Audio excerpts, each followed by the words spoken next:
glad I got to sit at your table, Harold. I really got a lot out of this session. Mm-hmm. I like the way it was organized. What's it called? World Cafe That's it. Great group work and sharing. takes the knowledge and experience of everyone. Collaborative. So I guess it's time for our break. Yes. I wonder where Maggie's got to. Maggie? Margaret Gregor. We promised to meet up after the 9 o'clock session. So here you are. I must have been waiting in the wrong spot. Or I forgot the time. Margaret Gregor, library manager of the Jameson Library. This is Jane Worthing, new chair of the Cardville Library. Hi. Hi. How was your session? Oh, great. We were looking at different roles and responsibilities of a library manager and a library board. I certainly heard some interesting stories. Well, really, what were some of the situations you discussed? And how were they resolved? Well, let me think. Right, there was this one situation where the library board was really dominated by one trustee. Oh, I've seen this situation before. Yes, I'm sure you would have, Mr. Past Chair of the Newton Library Board. Indeed, as I recall. Okay, go on. Well, the board had struck a committee to create a proposal regarding renovations to the present library. The board had made a decision, recorded in the minutes, to ask the municipal council for the money. But one trustee voted against the motion because he wanted the library moved to another building, which would be shared by other community organizations. So he started lobbying his councillor to have the council reject the board's request for renos. Oh, no. Wait, there's more. To make matters worse, the trustee sent the council a letter suggesting the library be moved. That councillor must have been confused. First, he's asked by the trustee, and then he sees a letter. And of course, the council has a request for renos on their agenda and a copy of the board's minutes. The councillor sees this, realizes a council meeting's coming up. So the councillor needs to know what's going on. There must have been real confusion on that council, with a letter saying one thing and the copy of the minutes saying something else. Yes, indeed. So the councillor called the board chair. Once the chair had all the facts, she had a talk with the trustee and pointed out that once a board has made a motion, all trustees must speak with one voice and support the board's decision. Yes, speaking with one voice is the way things should be done. And knowing what your role is. I remember a time when some trustees thought they could reorganize the library. You're kidding, really? Yes, I call it the Little Collections Organization. The what? Well, one day, the staff came in to discover that a couple of trustees had come in and reorganized the fiction section into discrete collections. Talk about not letting the staff do their job. So what happened? Well, This is your story? Yes. Well, I had a chat with the two trustees, and I let them know what their roles and responsibilities are and what the staff responsibilities are. I think that helped to sort things out. But if you get one or two trustees who like to run the show, then that one voice becomes two and three And confusion reigns supreme. Exactly. Maggie, this should sound familiar. You mean two trustees in confusion? Yeah. Oh, I think I know where you're going with this. Do you mind if I tell it, even though it's your story? No, go ahead. I need some coffee. Anyone else? I'll get some fruit from the lobby while I'm at it. You know, I think we're really onto something here. Our own little session. Is this a story Maggie was involved with?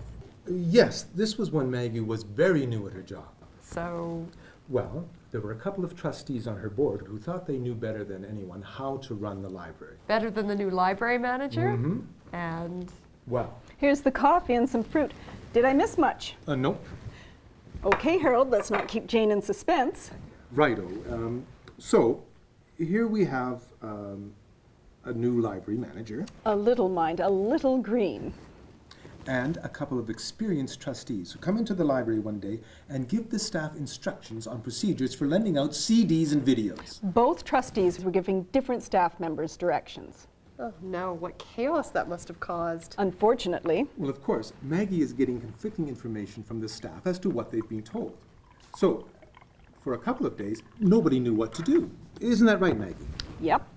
So how did you get it sorted out? Well, when I finally realized what was going on, I went to the board chair and pointed out my concern over what was my responsibility and what was the responsibility of the board. After all, the handling of CDs and videos is something the staff does every day, so it falls under my purview. And the chair said, Well, she recognized that it was inappropriate for the trustees to be giving my staff members direction. After all, the library manager is the only employee of the board, and as such, I am given my direction from the board chair, and I give direction to my staff. right. So, Well, the upshot was the board had a board development session, and that really helped to clarify the roles of staff and board. We used a chart which clearly spelled out the roles. a chart? Yes, called Board and Staff. Who does what? You know, that chart is still hanging on the wall of our conference room. Sometimes I wish our board would do something like that. The chart, I mean. It's a good reminder and helps the newbies like me get to learn the roles. Yeah, getting to know the roles between board and staff is very important to a healthy working relationship. But library manager needs to know that she can't work alone either. How do you mean? Well, Maggie has another example, I think. Well, perhaps. This is one from my side of the fence. A library manager made some adjustments to the reimbursement for trustees' travel expenses and such. She didn't realize the impact of this inadvertent action, or that she really should have approached the board on the matter. It seems she looked at the budget and the reimbursement policy and decided that there needed to be a reduction in the amounts allotted, so she changed the forms to reflect this. Aren't finance policies the prerogative of the board?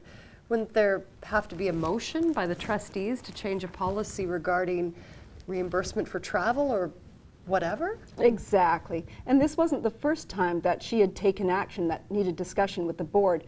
But she was a good library manager in other respects, So what would the board do in such a situation? Well, that depends on whether the board has the intestinal fortitude to deal with the library manager who's taking on responsibilities that really belong to the board. the fact that this library manager felt she could just go ahead and make this change suggests to me that the library board has a bigger problem to deal with than just this one policy.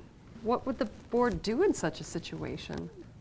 Well, you can always go to another chair for advice. Or ask Alberta Library Trustees Association or Public Library Services Branch for support and advice. Okay, good to know. There's always others to ask for advice. And, The provincial organizations are good to go to for help. right. Yikes, look at the time. We better get a move on if we're going to make it to our next session. For me, this was a session. Thanks for sharing your stories. I'm really seeing the need for learning sessions and for constantly checking to make sure everyone is understanding their roles. And asking for advice, too. So what sessions are you going to?